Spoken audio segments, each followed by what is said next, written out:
l'Empire romain enroulé autour de la Méditerranée remonte jusqu'à la mer du Nord. Cet ogre, repu de richesse, blasé de gloire, va entrer en sommeil. Il y a bien le réseau serré des voies romaines, des monuments, aqueducs, temples, arènes, arcs de triomphe, mais il y a aussi 22 empereurs en moins de 50 ans. Constantin va se convertir au catholicisme dont l'avènement prendra dès lors une tournure décisive. Le martyre des chrétiens, 30 000 à Rome, va cesser. L'empereur va faire de Byzance une nouvelle capitale qui prendra son nom. Constantinople, solidement retranché, est bien situé pour résister aux envahisseurs qui vont déferler sur l'Europe. De mauvais esprits iront jusqu'à soupçonner Byzance de ne pas être étrangère à ses migrations. Avec les respects de mon maître Théodose. Non, le compte n'y est pas. Ça ne va pas se passer comme ça. Et si j'allais faire une petite promenade du côté de Byzance, hein? Attendez. Pourquoi ne pas aller plutôt vers l'Orient? Il paraît qu'ils sont riches là-bas et on les dit sans défense. À Constantinople, Justinien vient d'être couronné empereur. Aux frontières, c'est la guerre avec la Perse et on triple les murailles de la ville. Justinien veut rendre sa splendeur à l'Empire.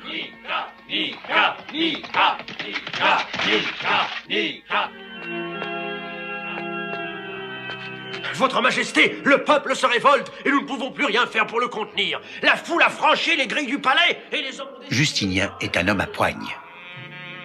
Peut-être n'est-ce pas le rôle d'une femme de conseiller le courage à des lâches. Tu peux fuir, César. Quant à moi, j'aime cette maxime. Le pourpre est le plus beau linceul. Votre Majesté, une petite suggestion. Il y a le général Bélisaire. Que le général Bélisaire agisse. Je suis à vos ordres, votre Majesté.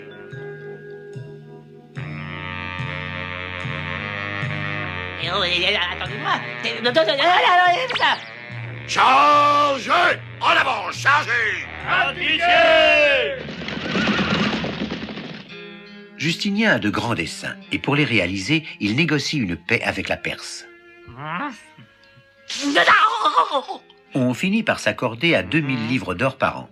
Mais il faut bien les prendre quelque part. Mais j'ai dit 2 sacs pour les impôts. Allons, allons. Mais voilà. Allons, Dunaire, pose ça là.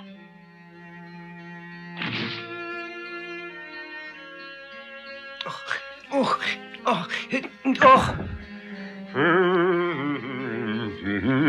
Oh.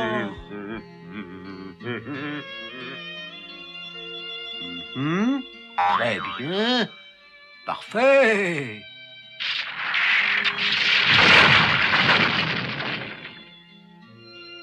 « 500 navires vont se diriger vers Carthage, l'Italie, la Corse, la Sardaigne et l'Espagne. À leur tête, le général Bélisaire. On a reconstruit Sainte-Sophie, et avant que la coupole ne s'effondre à nouveau, plaçons une parole historique. Cette fois, elle tient. Salomon, je t'ai égalé. Cette fois, elle tient. Justinien va construire des monuments sans nombre.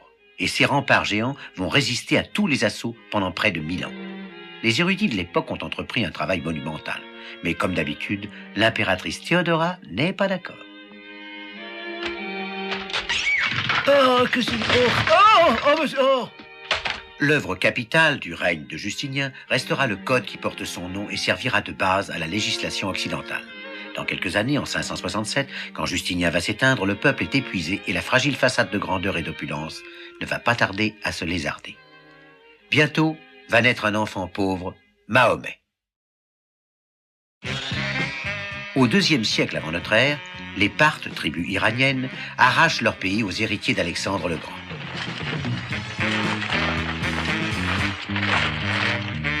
Puis les légions romaines seront tenues en échec par les flèches des cavaliers parthes.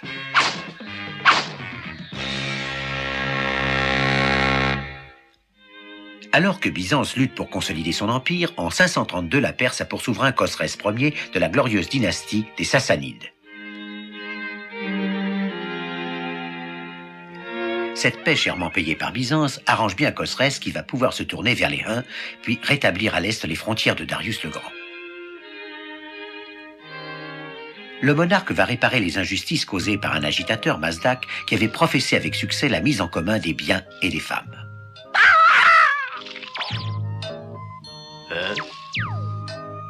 Mais rendre leur dû aux légitimes propriétaires... ne va pas toujours sans problème. Ces affaires réglées, on peut en revenir aux choses sérieuses, la guerre de Byzance. En 590, aidé par l'empereur de Byzance, Maurice, le jeune Khosrès II vient de regagner son trône.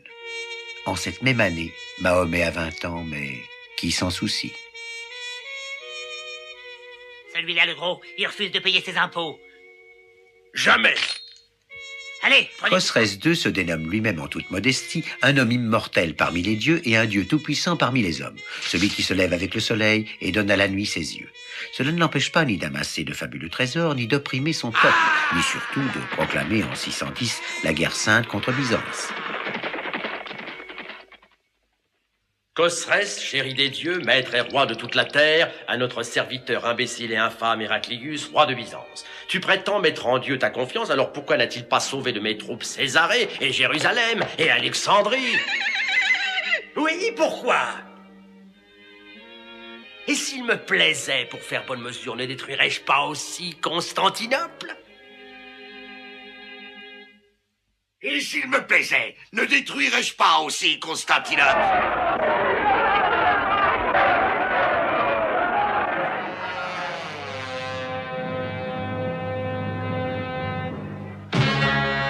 Peuple de Byzance, je viens de prendre une grave décision.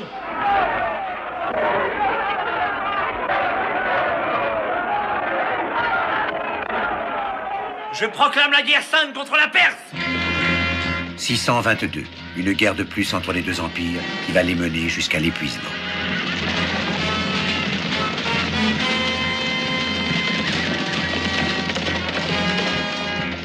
« 622, c'est aussi l'année de l'Hégire. Mais qui s'en soucie? Khosrès est vaincu. Rassasie-toi de cet or que tu as préféré à tout au monde. Il va être mis à mort par les siens. En 630, l'empereur Héraclius va rapporter lui-même à Jérusalem la croix reconquise aux Perses. Byzance, victorieuse, est exsangue, mais on y discute avec passion du sexe des anges. La Perse où sévit la peste est en ruine. Dans le vide et la désolation causée par 100 ans de guerre, va bientôt apparaître le troisième larron.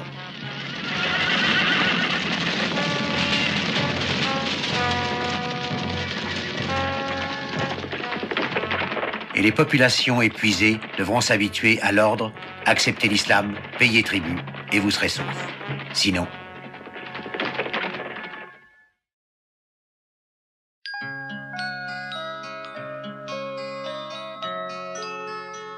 Dès son plus jeune âge, Mahomet étonnait par son sérieux. Caravanier, il méditait souvent à l'écart des autres. Au cours de ses nombreuses randonnées, il avait rencontré des prêtres chrétiens qu'il avait initiés au livre saint, ou des tribus juives dont il avait apprécié le monothéisme.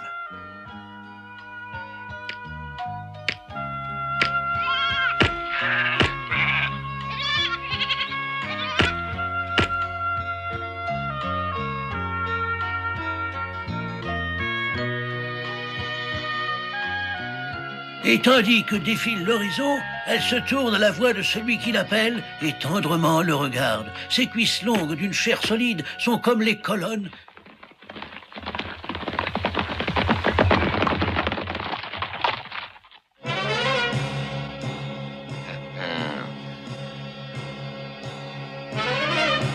Allons voir ça de plus près.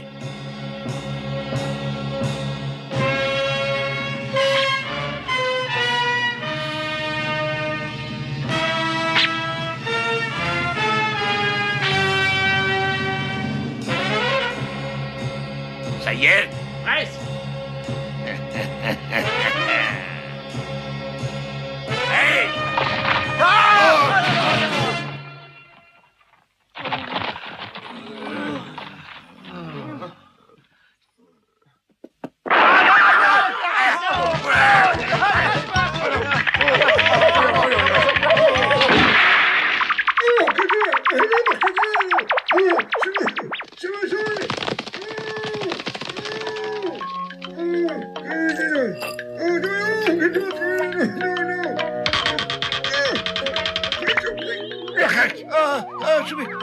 là, oh là, oh, grosse, oh.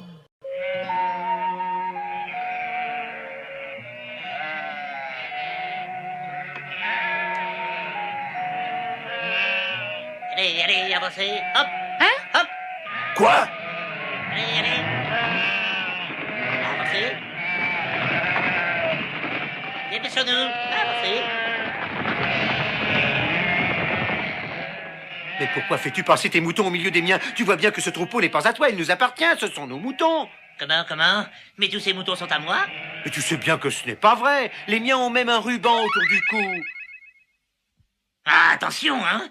Tu ne serais pas par hasard un voleur de moutons? Allez, hop, allez, hop, voilà. Oh bah tiens, il fait une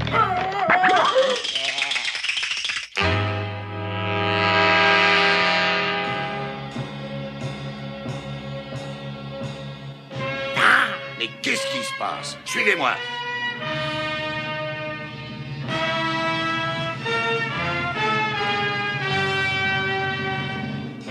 Il veut voler nos moutons. Ah oui? Venez par ici! Que l'on se saisisse d'eux!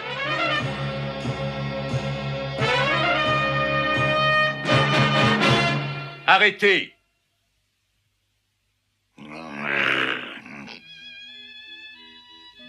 La présence de Mahomet, et peut-être aussi celle de ses nombreux caravaniers, en impose aux Forbans. Ils ont voulu nous voler en mélangeant leurs moutons avec les nôtres. C'est facile à voir, nos moutons à nous portent un ruban autour du cou.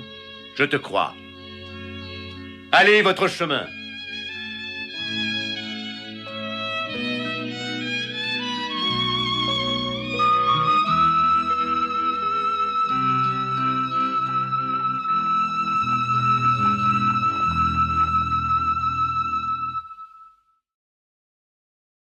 Avant que Mahomet n'unifie l'islam dans sa foi, les peuples arabes vénéraient d'innombrables idoles. Arbres, sources, étoiles, pierres. Pour la Mecque seulement, il y en avait 365.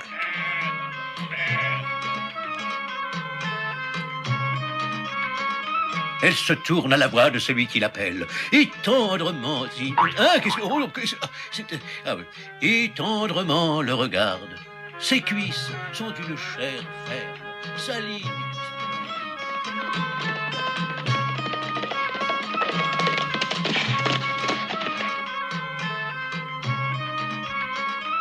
Pour ma protection.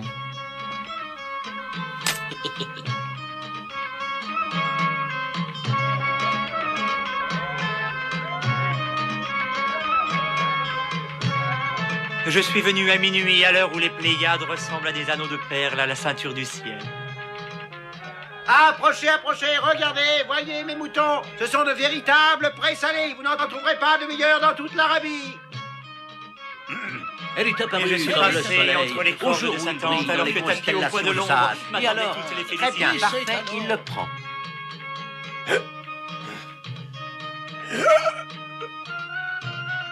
Sur ses épaules tombaient des boucles épaisses et sombres, grappes de dattes aux branches des palmiers, qu'elle était belle, cachée sous son voile. C'est pas Et comme son elle était sûr, gardée et sous sa bercée par eux, tente, comme dans la plus pourtant elle m'accueillit. confortable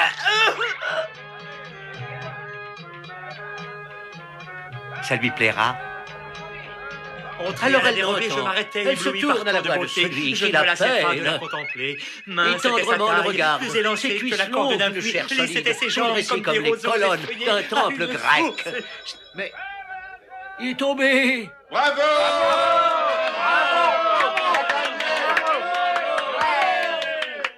On devrait acheter du grain. Attends, regarde qui est là. Je le prends. Il est à vous. Il faut 2 pièces de plus. Ah, il en faut encore 2. Rien à faire, rends-moi mon argent. Chef, il y en a un qui est pas content. Quoi? Qu'est-ce que c'est? Vous allez payer tout de suite Non, ou vous allez avoir courage affaire à l'homme, moi? j'arrive. Hein? Ah!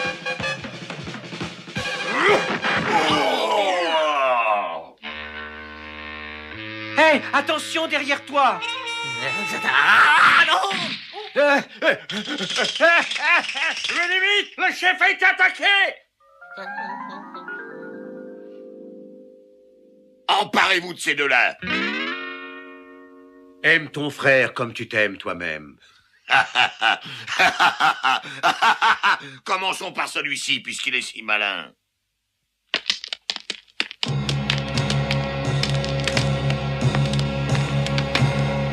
D'autres compagnons me Venez dédommageront vite. de la perte. Un homme juste est lapidé Quoi? par des forbans. Il faut le défendre.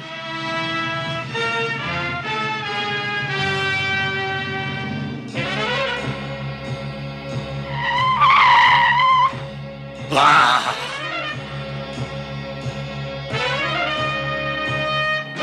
Oh, non, ah, non, oh, non, non.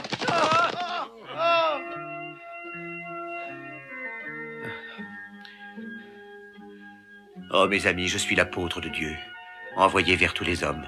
Croyez en Dieu et en ma mission, et Dieu vous donnera le paradis éternel. Abandonnez les idoles et convertissez-vous. Dites avec moi, Allah est le seul Dieu. Allah est le seul Dieu. Et Mahomet est son prophète. Et Mahomet est son prophète.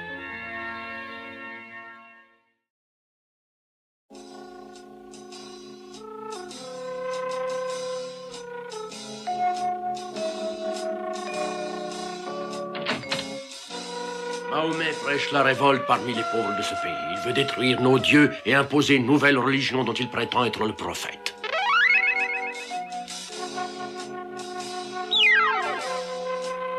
Et il veut empêcher le commerce honnête en prétextant toutes sortes de balivernes. Enfin, c'est inadmissible. C'est indigne, ça. J'ai eu l'idée.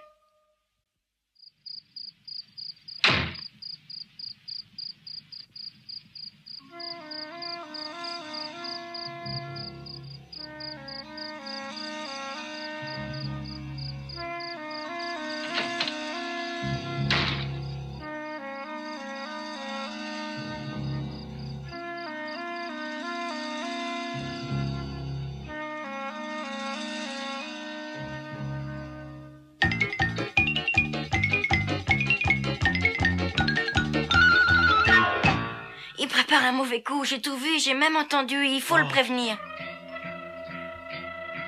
Il vous faut partir le plus vite possible, il dit vrai. C'est extrêmement grave.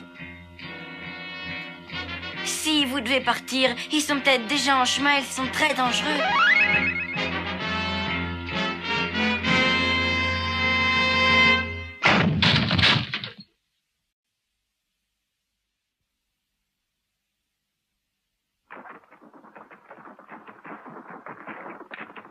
« 622, c'est la fuite de la Mecque de Mahomet. C'est l'hégire qui marque l'an zéro de l'ère musulmane. Le bourg de Médine, où Mahomet a trouvé refuge. Elle est apparue entre les deux pans d'un voile. À ces âmes simples, Mahomet va dicter une religion simple. Le monde est un fruit savoureux et frais, Dieu vous l'a prêté pour voir comment vous en jouirez. Dieu a dit, souvenez-vous de moi, je me souviendrai de vous. Il n'est pas un d'entre vous dont le siège ne soit prescrit par Dieu dans le feu ou au paradis.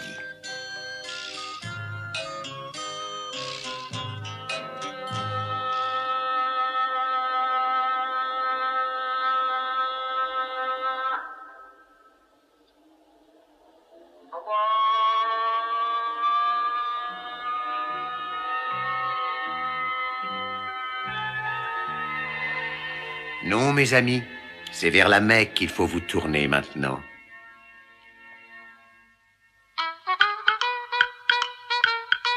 Halt! Qu'est-ce que c'est cette tenue? Il faut vous laver! Oh, bah, vous savez,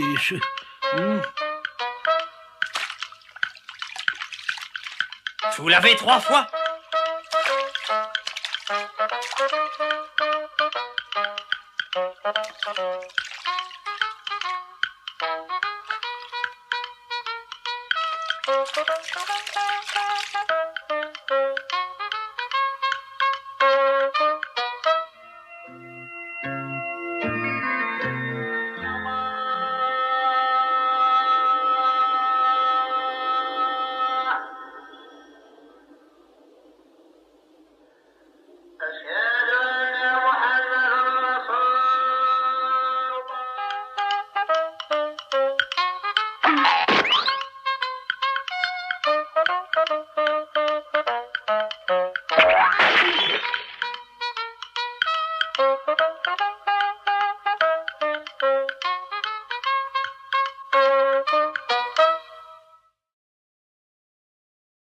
Ses ennemis de la Mecque n'ont pas renoncé à se débarrasser de Mahomet. Allez, en avant!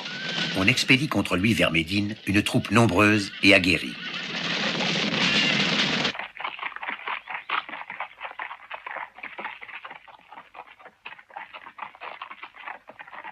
Mais Médine compte aussi de valeureux guerriers. Allons, en avant! Allez, allez!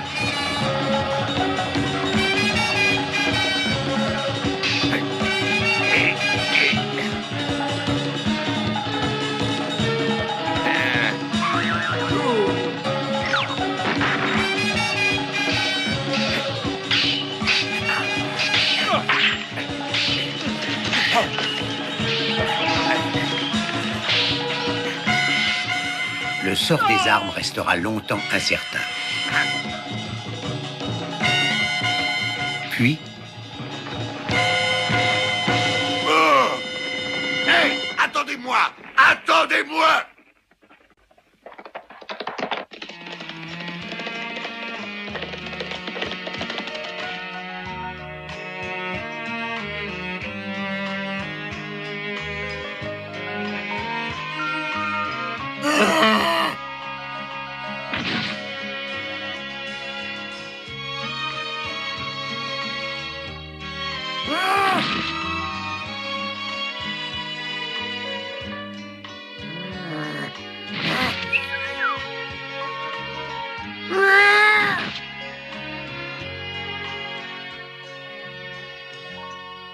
Jusqu'alors, le culte de l'islam reposait sur 5 piliers. La foi en Allah, la prière, le jeûne, le pèlerinage, l'aumône.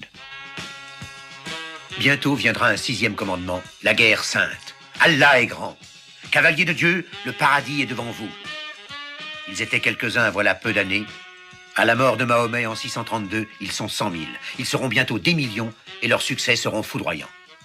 Le pouvoir de l'islam s'étend alors que l'empire de Byzance, épuisé par un siècle de guerre, est incapable de réagir.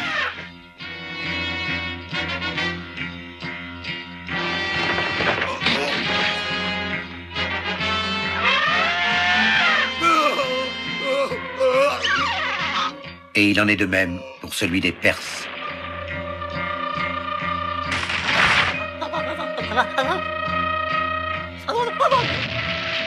Dis donc, toi.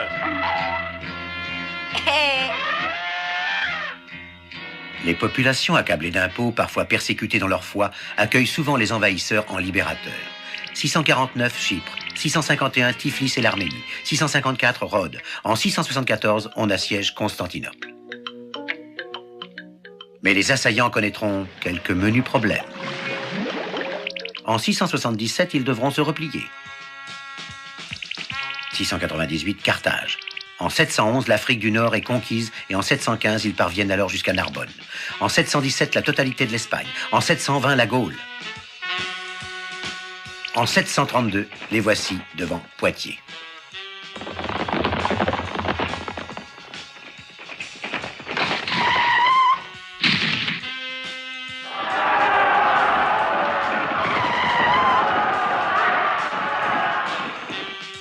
Juste un siècle après la mort de Mahomet, et malgré la défaite de Poitiers, le bilan est prodigieux. Et le territoire conquis, plus grand que l'Europe, va de l'Inde à l'Atlantique. Si la grandeur du dessein, la petitesse des moyens et l'immensité des résultats sont les 3 mesures du génie de l'homme, qui osera comparer humainement un grand homme de l'histoire moderne à Mahomet, dit Lamartine.